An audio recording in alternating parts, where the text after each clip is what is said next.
We provide you the platform to turn your dreams into reality. Give wings to your aspirations with KR Mangalam University. देश की राजधानी दिल्ली से लेकर उत्तर भारत के कई राज्यों में इन दिनों भीषण गर्मी ने कहर बरपा रखा है। उत्तर प्रदेश, राजस्थान, हरियाणा, पंजाब जैसे राज्यों में पारा लगातार चढ़ता जा रहा है और कई जगहों पर तो तापमान पुराने रिकॉर्ड भी तोड़ रहा है।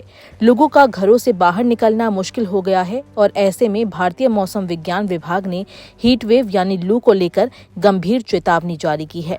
मौसम विभाग के ताजा पूर्वानुमान के अनुसार आने वाले 2 दिनों तक दिल्ली, पश्चिमी राजस्थान, पश्चिमी उत्तर प्रदेश, मध्य प्रदेश और गुजरात के कुछ हिस्सों में लू का प्रकोप जारी रहेगा। खासतौर पर 9 अप्रैल को पश्चिमी राजस्थान के कई क्षेत्रों में लू चलने की संभावना जताई गई है, जिसे देखते हुए रेड अलर्ट भी जारी किया गया है। मौसम विभाग ने ये भी चेतावनी दी है कि 10 अप्रैल तक पश्चिमी मध्य प्रदेश में गर्म रातों की स्थिति बन सकती है, मतलब न दिन में राहत मिलेगी और न ही रात को चैन। इसके अलावा राजस्थान, मराठवाड़ा, मध्य महाराष्ट्र और पंजाब, हरियाणा, चंडीगढ़ और दिल्ली में भी भीषण गर्मी देखने को मिल सकती है। सोमवार को राजस्थान का बाड़मेर देश का सबसे गर्म शहर रहा, जहां तापमान 45 डिग्री सेल्सियस दर्ज किया गया था। वहीं सौराष्ट्र और कच्छ, पूर्वी राजस्थान, पंजाब, हरियाणा, चंडीगढ़ और दिल्ली के कई हिस्सों में लू भी चल सकती है। जहां उत्तर भारत गर्मी से झुलस रहा है, वहीं दक्षिण भारत के कुछ हिस्सों में मौसम मेहरबान हुआ है।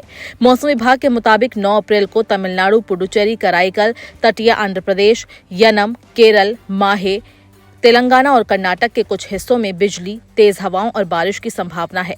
इसके अलावा 12 अप्रैल तक पूर्वी और पूर्वोत्तर भारत में भी हल्की से मध्यम बारिश हो सकती है।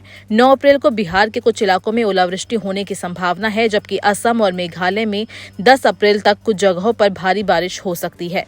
मौसम विशेषज्ञों के अनुसार इस बार अप्रैल में इतनी जल्दी और इतनी ज्यादा गर्मी पड़ने की मुख्य वजह जलवायु परिवर्तन और ग्लोबल वार्मिंग है। इसके अलावा इस बार पश्चिमी विक्षोभ की कमी भी गर्मी बढ़ाने में बड़ा कारण बनी है। मार्च में लगभग 90% तक कम बारिश दर्ज की गई थी और अप्रैल में अब तक एक भी बूंद नहीं गिरी। इसी के साथ ही हवाओं की दिशा अब दक्षिण पूर्वी हो गई है, जिसकी वजह से राजस्थान से आने वाली गर्म हवाएं उत्तर भारत को और अधिक तपाने लगी है। मौसम विभाग के अनुसार जब किसी क्षेत्र का अधिकतम तापमान 40 डिग्री सेल्सियस से अधिक होता है और ये सामान्य से 4.5 डिग्री से 6.4 डिग्री सेल्सियस ऊपर चला जाता है, तो उस स्थिति को लू माना जाता है। ऐसे में शरीर में पानी की कमी, चक्कर आना, सिर दर्द और यहाँ तक कि बेहोशी तक की स्थिति बन सकती है। इस बढ़ती गर्मी के बीच सभी नागरिकों को सलाह दी जाती है कि वे खुद को धूप से बचाएं, ज्यादा से ज्यादा पानी पिएं, हल्के और ढीले कपड़े पहनें और दोपहर 12 बजे से 3 बजे तक घर से बाहर निकलने से बचें। विशेष रूप से बुजुर्गों, बच्चों और बीमार व्यक्तियों को इस मौसम में अतिरिक्त सावधानी बरतनी चाहिए। इस गर्मी को हल्के में ना लें, क्योंकि ये सिर्फ तापमान की बात नहीं, हमारे स्वास्थ्य, पर्यावरण और जीवन शैली को भी प्रभावित कर रही है।